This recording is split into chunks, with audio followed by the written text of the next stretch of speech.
Asma Nemeli Ayari, formatrice, consultante, experte en sourcing, recrutement et marketing RH. Je suis gérante du cabinet Artemis Sourcing.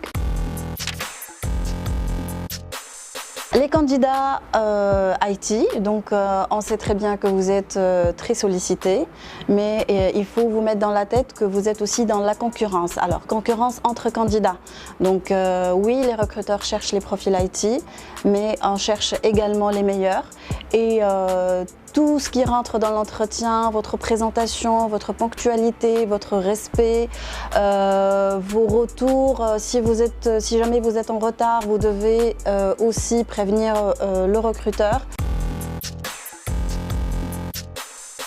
Alors pour vous présenter, évitez de réciter ce qu'il y a sur votre CV. Présentez-vous brièvement, synthétisez votre carrière pour attirer l'attention de votre recruteur. Alors le deuxième conseil, évitez de parler trop technique devant votre recruteur, surtout lors de l'entretien RH. Parlez plutôt de vos compétences et non pas de vos compétences techniques. Présentez par exemple un projet sur lequel vous avez travaillé, vous avez rencontré quelques problèmes et comment vous avez trouvé des solutions. Démarquez-vous et donnez plus d'informations sur vous-même, sur vos réalisations. Tout votre comportement verbal et non verbal en entretien compte beaucoup justement pour la sélection par la suite.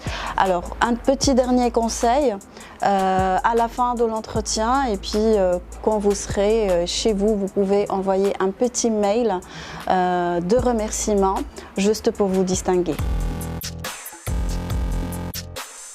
Une citation que j'adore et ça revient à l'école de recrutement, candidat n'est pas un métier. Oui, candidat n'est pas un métier, tout simplement parce qu'il s'agit d'une phase ou de plusieurs phases dans notre vie. Tout simplement, c'est pas notre métier, c'est pas notre quotidien. Donc il faut comprendre que c'est bien une phase et ça c'est vraiment un message pour les deux parties, le candidat mais aussi le recruteur. Les recruteurs, mais on est là vraiment pour vous déranger. Donc on peut vous bombarder, vous les IT spécialement. Vous pouvez avoir des centaines de sollicitations, de messages d'approche de recruteurs par jour. Mais il faut se mettre aussi dans la tête qu'un recruteur peut changer la vie d'une personne.